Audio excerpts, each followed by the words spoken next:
Assalamualaikum warahmatullahi wabarakatuh. Salam sejahtera untuk kita semua. Salam pro prestasi.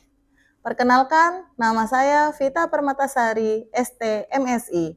Saya merupakan salah satu dosen program Diploma 3 Manajemen Transportasi Perairan Daratan di Politeknik Transportasi Sungai, Danau, dan Penyeberangan Palembang, di mana berdasarkan Peraturan Menteri Perhubungan Nomor PM 117 Tahun 2021 tentang Organisasi dan Tata Kerja Politeknik Transportasi Sungai, Danau, dan Penyeberangan Palembang merupakan perguruan tinggi negeri yang berada di bawah dan bertanggung jawab kepada Kepala Badan Pengembangan Sumber Daya Manusia Perhubungan, Kementerian Perhubungan. Video ini saya buat dalam rangka memenuhi salah satu persyaratan untuk pengusulan sertifikasi dosen tahun 2026 yang merupakan pernyataan diri dosen dalam unjuk kerja Tridharma Perguruan Tinggi atau PDD UKTPT bidang pengajaran. Adapun mata kuliah yang akan saya jelaskan di video ini adalah salah satu mata kuliah yang saya ampu di semester 2, yaitu mata kuliah Pengetahuan Kesyahbandaran, di mana mata kuliah tersebut termasuk ke dalam kelompok mata kuliah dasar keahlian atau MKDK atau Basic Subject of Competency.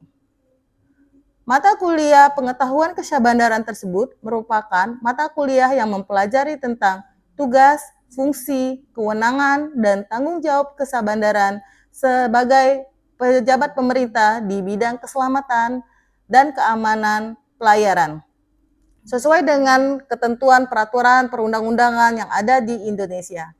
Mata kuliah ini membekali mahasiswa dengan pengetahuan mengenai penyelenggaraan pengawasan, pelayaran, kegiatan kepelabuhanan, pemeriksaan kapal, serta pelayanan administrasi kapal demi menjamin keselamatan perlayaran, perlindungan maritim, dan kelancaran transportasi laut. Mata kuliah Pengetahuan Kesyahbandaran tersebut mendapatkan bobot 2 SKS yang terdiri dari 1 SKS teori dan 1 SKS praktek, dan diberikan sebanyak 16 kali pertemuan termasuk ujian tengah semester atau UTS dan ujian akhir semester atau UAS. Model pembelajaran yang ditetapkan adalah DID, Delivery, Interaction, dan Assessment. Untuk teori yang diberikan dalam bentuk kuliah dengan metode diskusi dan ceramah dalam kelas, sedangkan praktek dilakukan di Laboratorium Operasional Pelabuhan Sungai, Danau, dan Penyeberangan. Berdasarkan keputusan Kepala Badan Pengembangan Sumber Daya Manusia Perhubungan Nomor KPBPSDMP 182 Tahun 2025 tentang kurikulum Prodi Studi Manajemen Transportasi Perairan Daratan, program Diploma 3, mata kuliah Pengetahuan Kesyahbandaran memiliki profil lulusan sebagai pengelola pelabuhan Sungai, Danau, dan Penyeberangan atau PL2, dan pengawas keselamatan pelayaran Sungai, Danau, dan Penyeberangan atau PL3, dan memiliki 2 capaian pembelajaran lulusan atau learning outcome dari mata kuliah Pengetahuan Kesyahbandaran sebagai berikut. Yang pertama yaitu CPL 4, yaitu mampu menyelenggarakan operasional pelabuhan SDP menggunakan teknologi informasi dengan integritas, profesional, inovatif, dan fokus pada pelayanan prima. Dan yang kedua yaitu CPL 6, yaitu mampu menerapkan K3 dalam melaksanakan pekerjaan dan mengawasi penanganan muatan barang berbahaya di pelabuhan dan angkutan SDP dengan metode yang sesuai dan sudah baku secara bertanggung jawab atas pekerjaan di bidang keahliannya, memperhatikan kepedulian terhadap masyarakat dan lingkungan.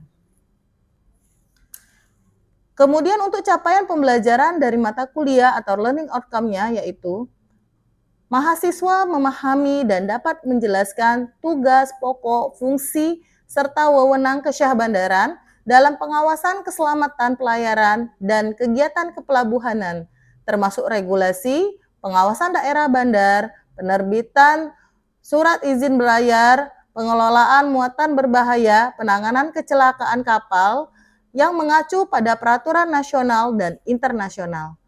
Guna mendukung pelaksanaan tugas secara profesional, aman, dan sesuai dengan standar keselamatan di bidang transportasi, sungai, danau, dan penyeberangan.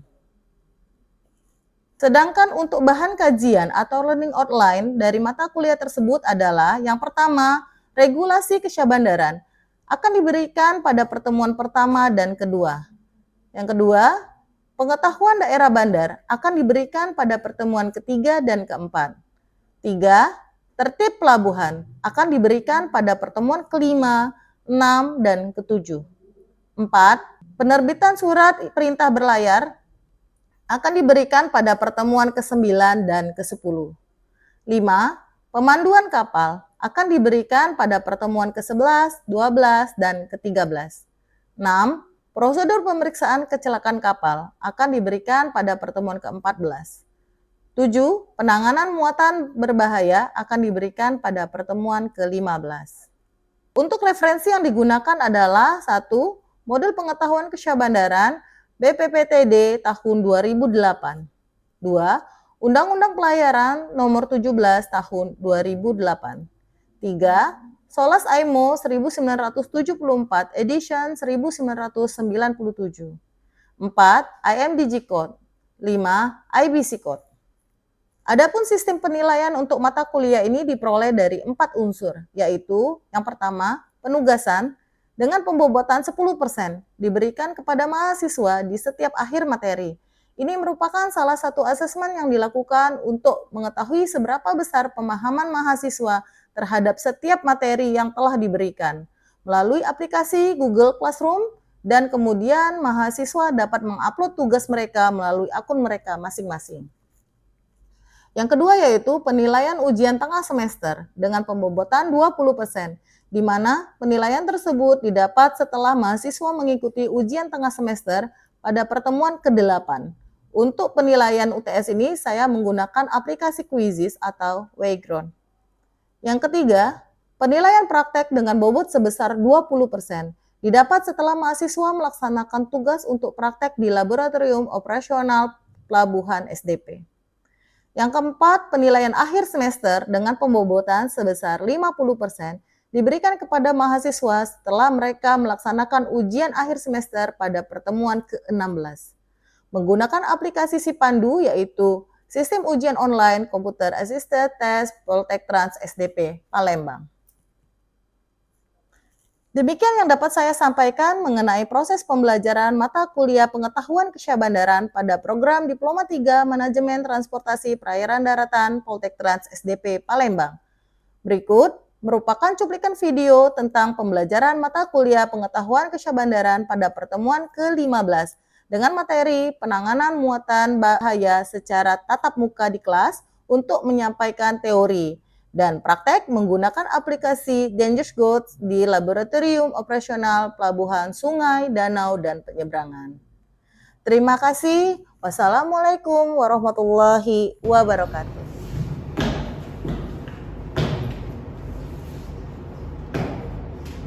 Izin pimpinan, 3 kegiatan.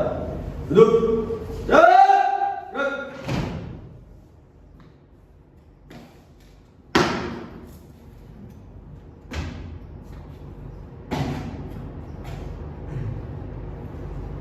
Lapor kelas 1 CMTBD jumlah 25 direngkap. Siap mengikuti pelajaran pada pagi hari ini. Silakan.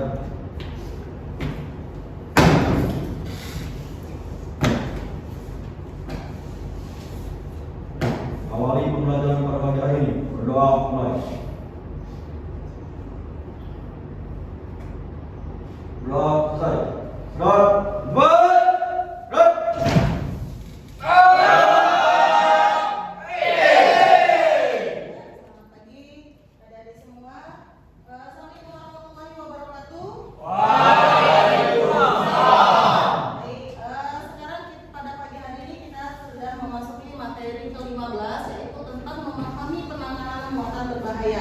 Oke, sebelumnya di materi sebelumnya itu materi ke-14 itu tentang apa ya? Ada yang masih ingat ya? Tentang apa kemarin? Materi ke-14. Siap. Ya. Pemeriksaan kecelakaan kapal. Pemeriksaan kecelakaan kapal, betul sekali. Nah, terkait pemeriksaan kecelakaan kapal, kita brainstorming dulu ya sebelum masuk materi ke-15. Masih ada yang ingat nggak apa yang dimaksud dengan pemeriksaan kecelakaan kapal itu?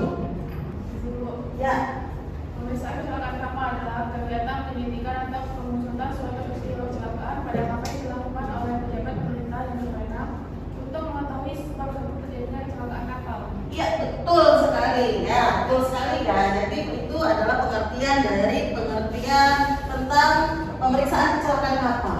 Nah, baik ya, jadi semua sekarang kita masuk ke materi 15 yaitu tentang pemahaman penanganan muatan berbahaya. Oke, silakan siapkan untuk kertas dan alat tulisnya. Dasar hukumnya sendiri ada Undang-Undang Dasar 1945 pada pasal 17 ayat 3. Kemudian ada Undang-Undang 39, ya, ada Undang-Undang 39 tahun 2008 tentang Kementerian Negara. Selanjutnya PP nomor 20 tahun 2010 tentang akuntan di perairan. Ada SOLAS Aturan Internasional tahun 1974. Kemudian PP nomor 40 tahun 2015 dan terakhir Permenhub nomor PM 122 tahun 2018. Ini adalah dasar hukumnya. Kemudian selanjutnya pengertian barang berbahaya. Apa itu barang berbahaya? Barang berbahaya adalah zat, bahan, dan atau benda yang dapat berpotensi membahayakan kesehatan, keselamatan harta benda dan lingkungan yang tercantum dalam International Maritime Danger Code beserta perubahannya. Nah, menurut PM 16 tahun 2021 tentang tata cara penanganan dan pengangkutan barang berbahaya di pelabuhan berlaku untuk barang-barang berbahaya dalam kemasan sebagai berikut. Ada bahan cair, ada bahan padat, dan ada bahan gas. Ya. Selanjutnya, prosedur penanganan muatan berbahaya itu barang berbahaya yang akan dimuat di dalam kapal dan atau yang telah dibongkar dari kapal dapat disimpan tempat penumpukannya. Jadi berbeda, tidak disamakan dengan barang muatan yang lain karena ini barang muatan berbahaya. Kenapa? Kalau digabung takutnya nanti terjadi reaksi ledakan atau terjadi reaksi yang membahayakan keselamatan jiwa, harta dan lain sebagainya. Makanya harus dipisahkan antara barang muatan yang biasa diangkut ya, atau dengan barang muatan yang berbahaya. Nah, selanjutnya petugas yang terlibat dalam penanganan muatan berbahaya itu ada 3. Ada nahkoda, ya, nahkoda kapal, otoritas yang berwenang atau dalam hal ini KSOP. Atau apa itu KSOP? Kantor pelabuhan, betul sekali. BUP, Badan Usaha Pelabuhan. Pengelola tersus, apa tersus? Terminal khusus dan TUKS, terminal untuk kepentingan sendiri. Nah, inilah petugas yang terlibat dalam penanganan muatan barang berbahaya. Jadi ada nahkoda, ada KSOP itu sendiri ya sebagai regulatornya, dan ada BUP, ada tersus dan ada TUKS. Nah, apa saja peran nahkoda di dalam pemeriksaan barang berbahaya itu sendiri? Peran nahkoda itu adalah untuk memisahkan barang berbahaya. Jadi di sini ada yang namanya pengirim yang mempunyai barang muatan berbahaya itu, ketika dia akan memasukkan atau meminta tolong kepada kapal untuk dimasukkan barangnya, dimuat barangnya dalam kapal itu, maka barang berbahaya itu harus dipisahkan.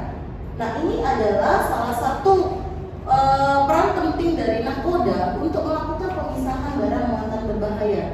Nah, kemudian pemisahan tersebut itu mengacu pada IMDG Code beserta perubahannya.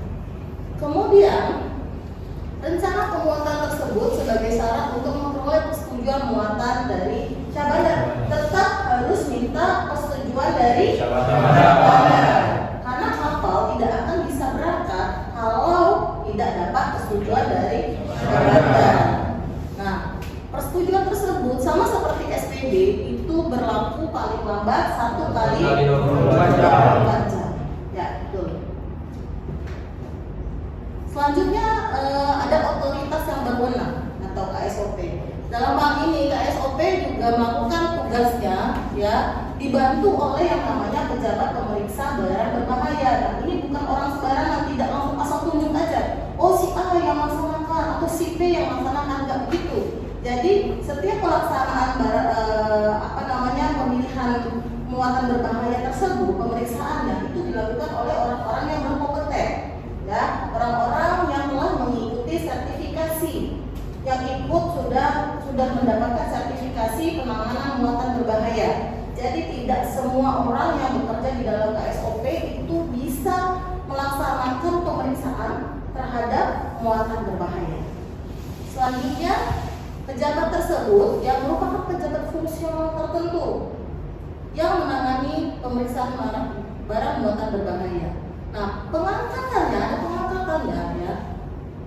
Menangani pemeriksaan barang muatan berbahaya itu sesuai dengan ketentuan dan peraturan. Jadi memang orang tersebut diangkat di KSOP ya, ditunjuk dan diangkat karena berdasarkan kompetensi yang dia miliki. Jadi setiap ada kapal yang akan melakukan pengangkatan muatan berbahaya, ya orang tersebut yang akan ditunjuk untuk melaksanakan pemeriksaannya, gitu.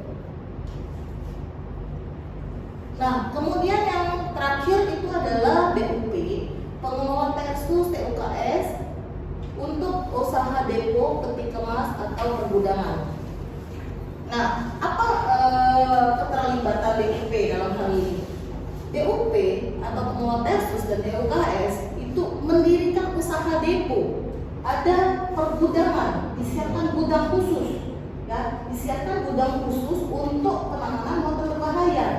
Jadi pada usaha pelabuhan, ketika dia menerima barang muatan berbahaya, itu tidak bisa langsung serta-merta menerima begitu saja. Kenapa? Harus menyiapkan lapangan penumpukannya, gudangnya. Tadi yang seperti saya sudah sampaikan dari awal, harus dipisahkan antara muatan yang biasa dengan muatan yang berbahaya. Nah, di mana dilarang menerima barang berbahaya yang tidak dilengkapi dokumen, harus dilengkapi dengan dokumen bahwa ini berbahaya, termasuk kategori apa gitu. Nah, tidak sesuai dengan standar operasional prosedurnya, ya, tidak standar dianya. Tadi tidak bisa kita terima begitu saja. Kemudian standar operasional prosedur ini yang dimiliki oleh BUP, Tersus, TUKS didirikan khusus untuk usaha depo peti kemas yang memperoleh tetap melalui persetujuan dari KSOP. Ya. Ketika suatu badan usaha Tersus maupun TUKS dia akan membuat penanganan barang muatan berbahaya, membuat gudang atau membuat lapangan penumpukan, itu tetap harus meminta persetujuan dari KSOP bahwa ini sudah layak ini. Nah, nanti orang KSOP tadi ada ininya kan, ada pejabatnya kan, pejabatnya dia melihat, oh sudah sesuai ini. Kalau sudah sesuai, maka akan diberikanlah dokumen bahwa ini sudah layak. Nah, setelah mendapatkan dokumen tadi, maka perusahaan tersebut bisa atau boleh menerima untuk muatan barang berbahaya, gitu. Kemudian otoritas yang berwenang tersebut setelah mendapatkan persetujuan standar operasional dari KSOP tadi harus melakukan perpanjangan dalam waktu 2 tahun sekali. Jadi selama 2 tahun ini tahun 2000 misalnya 2026 ya. Kalau sudah dapat persetujuan misalnya itu, berarti di tahun berapa lagi perpanjangannya? Ayo, 2 tahun lagi? 2028. Di tahun 2028 maka usaha tersebut harus memperpanjang lagi, ya, memperpanjang lagi untuk perizinan usahanya dalam hal penanganan barang muatan berbahaya. Baik, sampai di sini materi kita. Nanti kita lanjutkan ke praktek di laboratorium, ya. Silakan kalian kemaskan peralatan tulis kalian. Kita menuju ke laboratorium ya. Baik, terima kasih. Adik-adik, selamat datang di laboratorium pengelolaan pelabuhan. Nah, sekarang kalian sudah berada di PC kalian masing-masing. Ada terlihat semua ya? Terlihat semua ada layar monitor di situ? Oke, layar monitornya seperti ini ya tampilannya. Kemudian silakan kalian pilih, coba kalian pilih dangerous good. Nah, seperti ini. Nah, dia akan tampilannya nanti akan berubah seperti ini ya. Nah, ada dia dangerous good, kemudian mainkan kuis, materi, peringkat, dan keluar. Oke, sama? Sama ya sepertinya. Oke. Nah, untuk materi, silakan coba kalian masuk ke materi, klik materi. Loading ya. Nah, dia materinya yaitu eksplorasi area kontainer sekitar. Jadi nanti di sini adalah prakteknya, kalian akan mengeksplor area sekitar kontainer. Nah, nanti di daerah kontainer itu kalian dapat mengetahui lambang-lambang dangerous good itu seperti apa, kemudian fungsinya untuk apa gitu ya. Ini baru di materi. Nah, silakan kalian klik selanjutnya.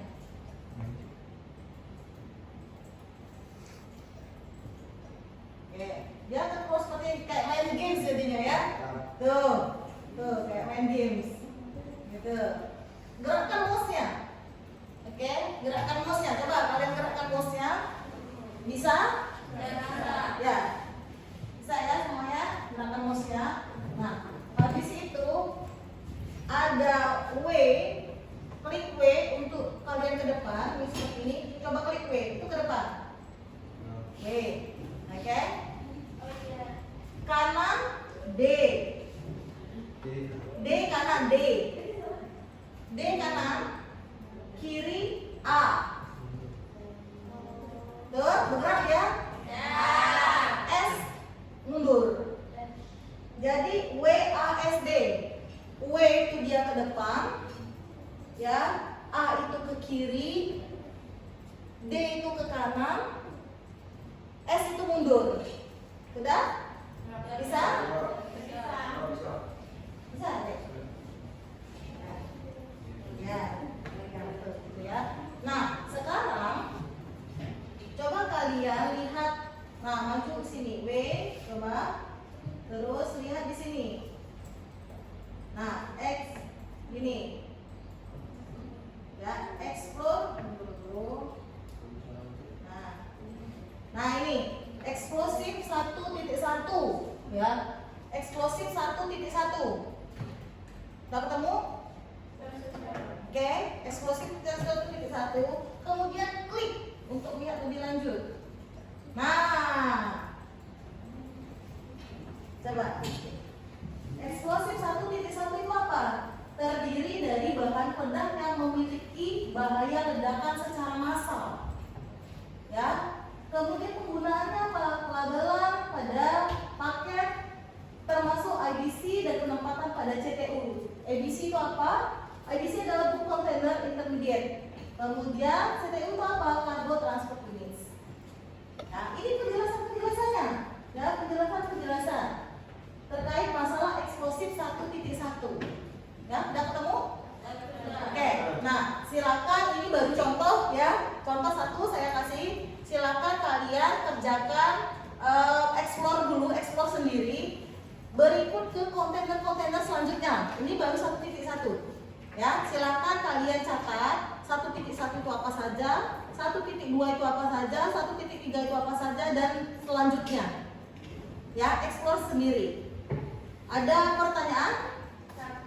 Bisa dimengerti? Ya, silakan di explore di masing-masing PC kalian. Ke 1.2 berarti maju ya. Ini 1.2 ya, tuh. Nah, jadi eksplosif 1.2 ini penjelasannya terdiri dari bahan peledak yang memiliki bahaya proyeksi tetapi bukan bahaya ledakan massal. Begitu ya. Nah, coba selanjutnya ke 1.3. Oke, sekarang ke 1.3. Coba ke kiri, ya, klik selanjutnya. Apa itu 1.3? Ya, apa 1.3? Bahan produk yang memiliki bahaya kebakaran dan bahaya ledakan kecil atau bahaya proyeksi kecil atau keduanya tetapi bukan bahaya ledakan massal. Ya, penggunaannya ini tadi ya udah dijelaskan di sini. Nah, ini eksplosif 1.3. Eksplosif 1.3 ya. Apa itu 1.3? Terdiri dari bahan peledak yang memiliki berbahaya kebakaran dan bahaya ledakan kecil atau bahaya proyek kecil atau keduanya tetapi bukan bahaya ledakan massal. Baik, untuk materi praktek kita pada hari ini sudah selesai ya. Saya harap kalian bisa lebih mengetahui terkait masalah bahan-bahan berbahaya. Baik tadi sudah disampaikan melalui materi ya. Kemudian kalian sudah praktek sendiri ya. Kalian sudah bisa mengetahui seperti apa bahan-bahan berbahaya itu, baik dalam bentuk kartunya maupun penjelasan-penjelasannya ya. Oke, untuk praktik ini ada yang perlu dipertanyakan? Tidak ada? Oke, kalau tidak ada, baik kita kembali lagi ke kelas ya. Oke, silakan dipersiapkan untuk bahan peralatan tulis kalian. Kita kembali ke kelas. Baik, tadi sudah kita laksanakan praktek ya, praktek di laboratorium. Nah, sekarang kita tarik kesimpulannya apa? Kesimpulannya yaitu penanganan barang muatan berbahaya ini merupakan aspek yang sangat penting dalam menjamin keselamatan pelayaran baik itu jiwa manusia maupun harta benda. Nah, kemudian keberhasilan penanganan barang muatan berbahaya ini itu mengacu pada baik aturan internasional maupun aturan nasional ya. Internasional berupa AMDG Code dan SOLAS, kemudian peraturan nasional yang berlaku. Baik, ini kesimpulannya. Kemudian siapkan siapkan alat tulis kalian untuk melaksanakan tugas. Nah, tugas ini merupakan asesmen yang akan saya berikan kepada kalian untuk kalian lebih memahami terkait masalah peraturan muatan berbahaya tersebut. Tugasnya apa? Buatlah makalah terkait muatan barang berbahaya yang dilengkapi dengan gambar dan penjelasan. Nah, tadi kan sudah kalian dapatkan pengertian maupun gambar maupun pengertiannya di praktek, ya kan? Silakan kalian buatkan makalah itu lengkap berikut deskripsinya. Kemudian makalah tersebut dapat kalian upload melalui Google Classroom di akun Google Classroom kalian masing-masing. Nah, sampai di sini untuk tugas apakah bisa dimengerti? Saya harap kalian tidak telat ya dalam mengumpul tugas di Google Classroom. Di paling lambat minggu depan saya tunggu untuk pengumpulan tugas masing-masing. Bisa dimengerti?